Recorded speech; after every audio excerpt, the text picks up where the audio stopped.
What's up everyone? Welcome back to my YouTube channel. My name is Maj Naroom and for today's vlog guys, I'm so excited kasi gagawa tayo ng tada! Di pa tapos pero gagawa tayo ng Ferrero bouquet. Naandito tayo sa napakagandang beautiful location flower shop to ng aking tita with her partners.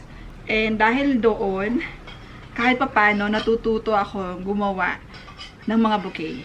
So far, I enjoy it. Especially, i-flex ko lang ang aking mga nagawa. Ito, ginawa ko to kagabi para sa display ng mga bouquet. So, I have here, tada! Yeah, this one is round bouquet. Guys, kasi sa totoo lang, hindi pa ako ganun din kaalam sa mga iba't ibang klase ng bouquet. But I have hand bouquet. Nakagawa ko ng super daming hand bouquet nung Valentine's.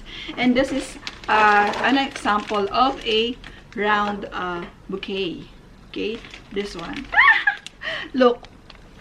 O, diba? Pambigay nyo to sa inyong mga iniirog. Wow! Ayan, bumili na po kayo. Kung kayo po ay nasa Dubai, punta lamang po kayo dito sa Beautiful Flower Occasions. Ililink ko dyan sa baba, sa description, ang location. In case you have time, and in case you need flower arrangement, bouquet, or anything, gifts, marami po dito ang mapagpipilian. And then, guys, ito yung isa. Hindi ko matatapos. Hindi ko pa muna, may palda kasi siya. May mga parts kasi ng mga bouquet. So, this one, ito naman is mixed colors kasi ito is puro red. And then this one is mixed bouquet. Hindi ko siya tinapos kasi kailangan pa tong painumin, kumbaga, ilagay sa vase para makainom pa yung flower. And then if ever na may bibili na customer, saka po natin siya lalagyan ng balot. Okay? Ang dami ko nang sinabi. Pero before that, guys, short intro muna tayo.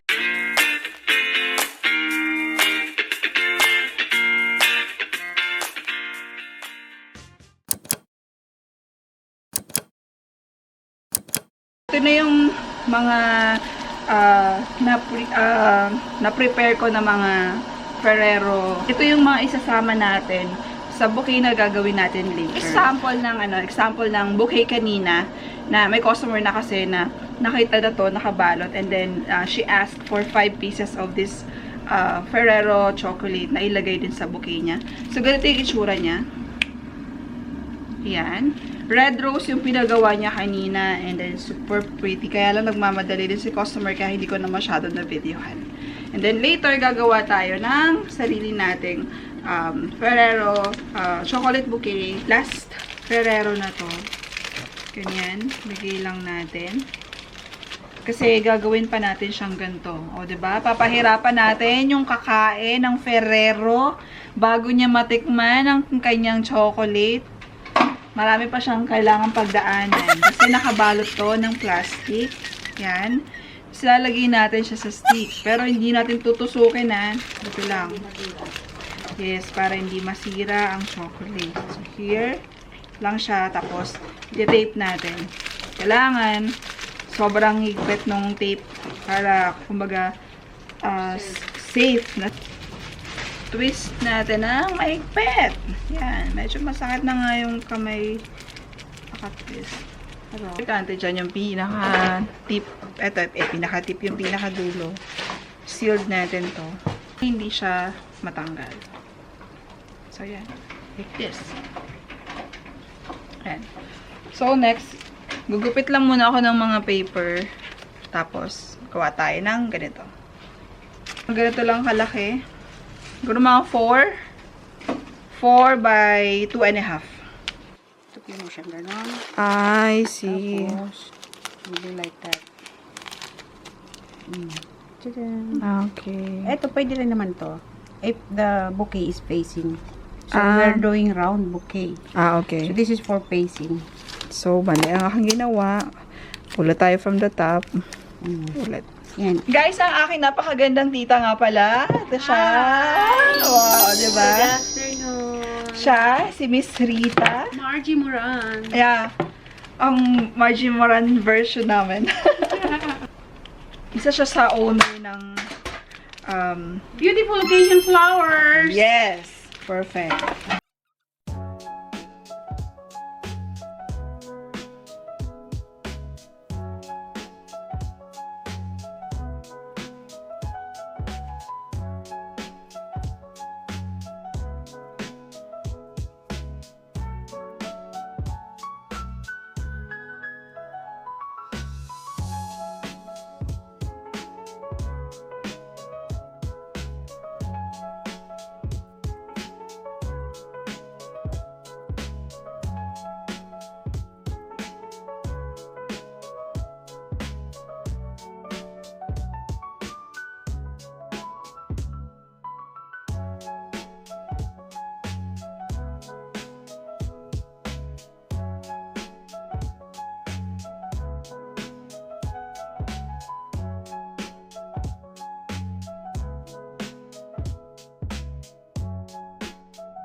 Ayan guys, kasi malaki yung kamay ko, kaya kong hawakan mag-isa. Pwede na padahan-dahan yan, tita. Yan. Paano nyo i-fold? Ulitin nyo. Ayan, so pa-triangle lang yung triangle yan. Left and right. So, ayan, ganyan. Galing. Another, left, And right. right. Then, until maikot siya doon. Para mayroon siyang mga, ayan, pakpak ba yan? Wings. Left, Look like, ito. to left. And right. Then, Grabe, nahawakan pa niya. Ako niyan, struggle na ako niyan. ikaw na pinagpalang finger. Tapos, tali mo siya doon. Make sure na medyo mahigpit para hindi siya bubuka. So, hindi pa siya tapos, guys. Hindi pa siya tapos.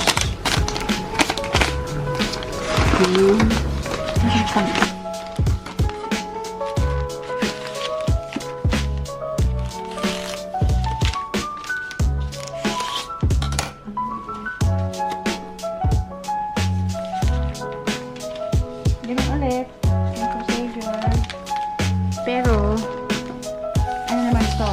Opposite side. Okay, sa baba. Para magmukha siyang sexy. Yan ang purpose no.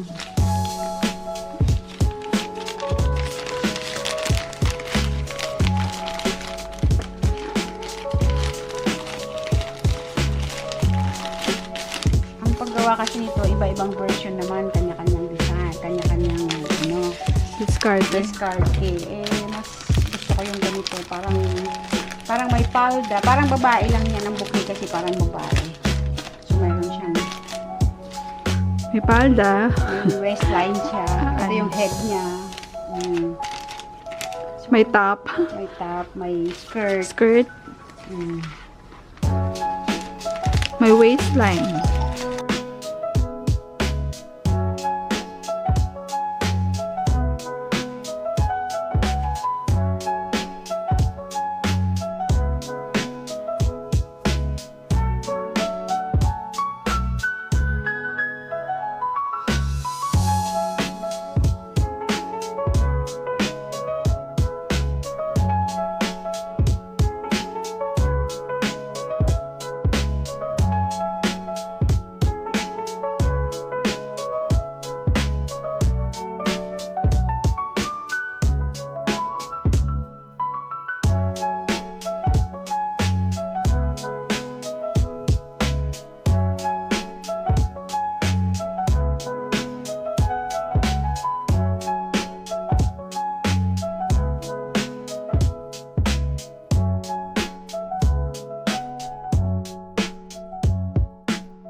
This is it, pansit. As simple as that. Tapos ito, you need to make it curly-curly. Because twisted naman tong ribbon na to. So, pwede siyang kulutin. Pwede siyang kulutin. So, yan na So, guys, ito na yung dalawang Ferrero chocolate bouquet. So, how much is this, tita? This is 100. 75. This is 110. 110 and When you keep that 75. one here in A few minutes later.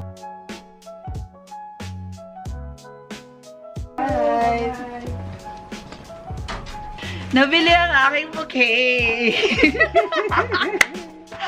I love Bali, ito na siya. And then, ito yung mas bigger size. Pag ibibenta siya, guys, ganito siya. Package siya kasi. Yan. With teddy bear. See? But it depends on the cost. Opo, yan. Pero syempre, depende pa rin yun kung ano yung gusto talaga ng customer. Kung gusto ng customer ng smaller bear like this, pwede naman. Pwede sila. Kung gusto naman ng big bears at saka big na lalagyan like this, pwede naman. Or kung gusto niya ng other color ng bear, pwede din. May white, may pink, may blue, may purple, may brown.